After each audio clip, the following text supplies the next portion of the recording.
अस्सलाम वालेकुम friends, welcome to my channel. आज की इस वीडियो में हम दो सियासी पॉइंट्स पर बात करेंगे। एक तो ये है कि फ़ौज को जो सियासत में घसीटा जा रहा है, और दूसरा पॉइंट ये कि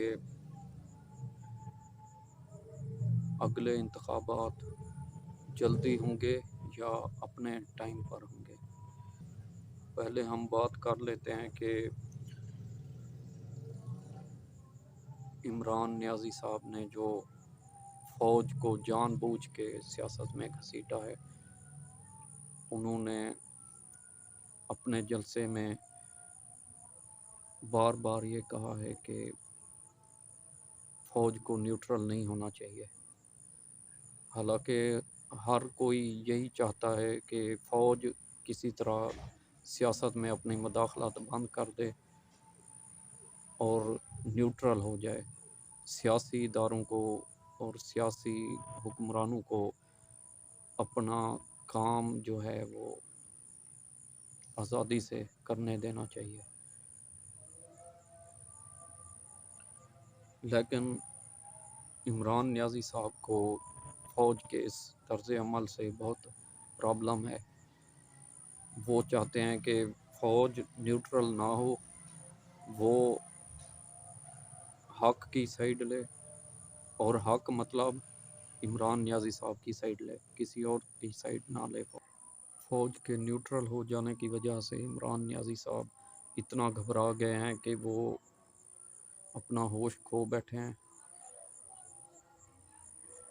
और नौबत यहाँ तक आ गई है कि फ़ौज को गद्दारी के ताने देना शुरू कर दिए इमरान नियाज़ी साहब ने। ये भी हकीकत है कि मरीम नवाज़ साहिबा और जरदारी साहब ने भी जनरल फैज़ हमीद का डायरेक्ट नाम लेकर उनको सियासत में घसीटा है आजकल, और मैं इसकी भी मज़म्मत करता हूँ। हालांकि ISPR ने खुद क्लियर कर दिया है कि हमें सियासत में ना घसीटा जाए, तो ये भी मतलब एक गलत चीज़ है कि मरीम नवाज़ और जरदारी साहब ने फ़ौज को सियासत में घसीटा और जनरल फैज़ हमीद का डायरेक्ट नाम इस्तेमाल किया। लेकिन इन दोनों केसेस में थोड़ा सा फ़र्क है।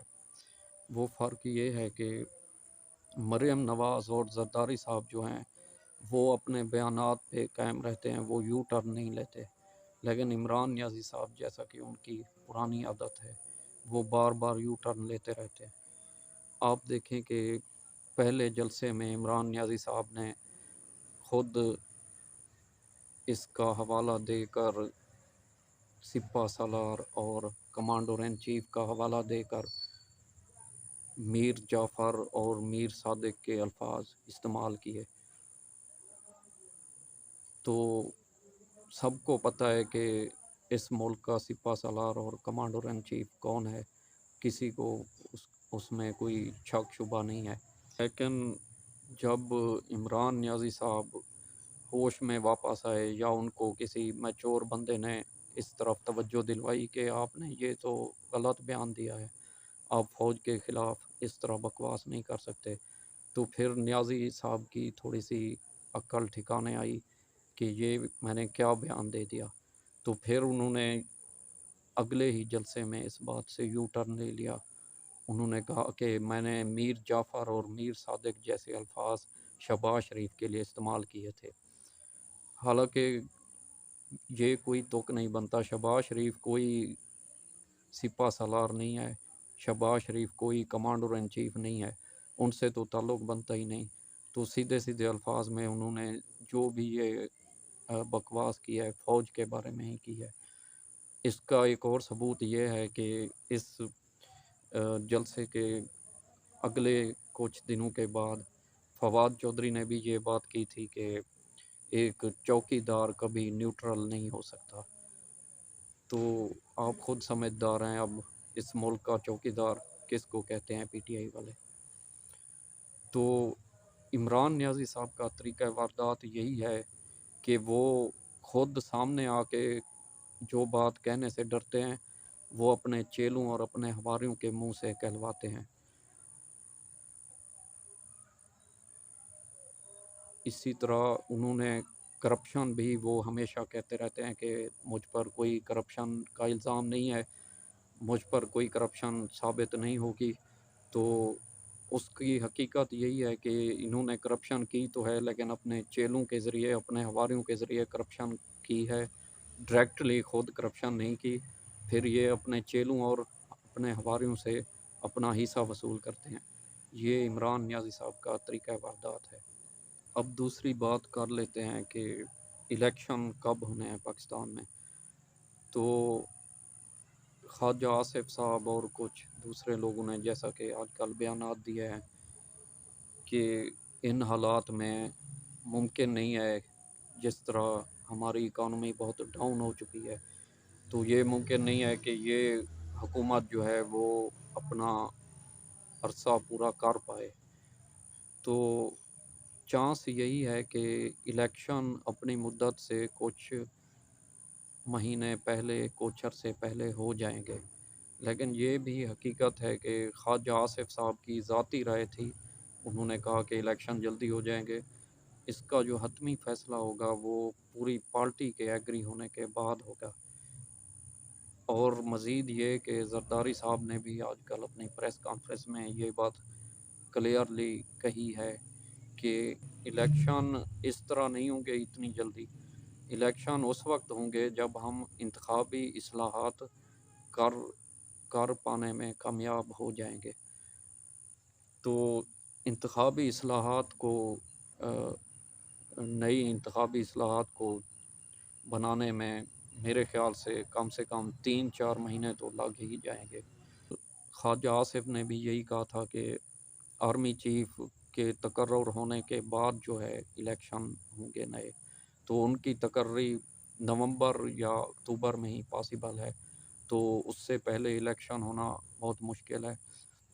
जो नए इलेक्शन होंगे वो फिर अक्टूबर नवंबर के बाद ही निगरान हुकूमत आएगी, और फिर वो अपना दौरानिया पूरा करने के बाद ही इलेक्शन करवाएंगे। तो ज़रदारी साहब ने जो इलेक्शन इंतखाबी इस्लाहात के बारे में बात की थी, उनमें 2 पॉइंट्स काफ़ी अहम हैं। एक तो ये कि वो चाहते हैं कि ईवीएम का जो सिस्टम है, इसको ना लाया जाए, क्योंकि इसमें काफ़ी ज़्यादा धांधली के चांसेस हैं। असल में पीडीएम वाले उस अपने गलत एक्सपीरियंस से बहुत डरे हुए हैं, जैसा 2018 के इलेक्शन में हुआ। आरटीएस सिस्टम को बिठा के उसको किसी तरह हैक करके सारे रिज़ल्ट चेंज कर दिए गए थे। इस वजह से पीडीएम वाले जो हैं वो ऑनलाइन सिस्टम से बहुत घबराते हैं। पीटीएम वालों को इस बात का अंदेशा है कि अगर दोबारा इसी तरह कुछ कर दिया गया, तो हैकिंग वगैरह कर दी गई ईवीएम के ज़रिए, तो बहुत बड़े पैमाने पर धांधली होने का ख़दशा है। और जो पहले से हमारा एक सिस्टम चल रहा है इंतखाबात का, उसमें मेरे ख़्याल से, मेरी ज़ाती राय में जो है, इतने सारे ऑब्ज़र्वर्स की मौजूदगी में जो फ़ॉरेन से आते हैं या मुख्तलिफ़ हुकूमतों के नुमाइंदे जो उसमें शरीक होते हैं, तो उनकी मौजूदगी में मेरे ख़्याल से 10 से 15% धांधली हो सकती है, उससे ज़्यादा नहीं हो सकती। जो मतलब है कि उसका इतना ज़्यादा असर इलेक्शन के रिज़ल्ट्स पर नहीं हो सकता। और दूसरा पॉइंट जो ज़रदारी साहब ने कहा था, उन्होंने कहा कि जो ओवरसीज़ पाकिस्तानी हैं, उनका वोट देने का हक़ जो है वो हम ख़त्म करवाएँगे या उसका कोई मुतबादिल तरीक़ा इख्तियार करेंगे। और उन्होंने इसकी जो है जवाज़ इसका ये पेश किया कि ओवरसीज़ पाकिस्तानीज़ जो हैं, उनको ज़मीनी हक़ाइक़ का पता नहीं है। तो मेरे ख़्याल से उनका मतलब यही है कि जो ओवरसीज़ पाकिस्तानी हैं, वो तो गैर मुल्क में ही रहते हैं। उनको इतना पता नहीं होता कि इस मुल्क में कितना ज़्यादा महंगाई, बेरोज़गारी या करप्शन चल रही है। और ये भी है कि वो वहाँ पे गैर मुल्की करेंसी कमाते हैं। तो हमारी करेंसी जो रुपया है, वो जितनी डाउन होती है, उनको उतना ज़्यादा पैसे मिलते हैं।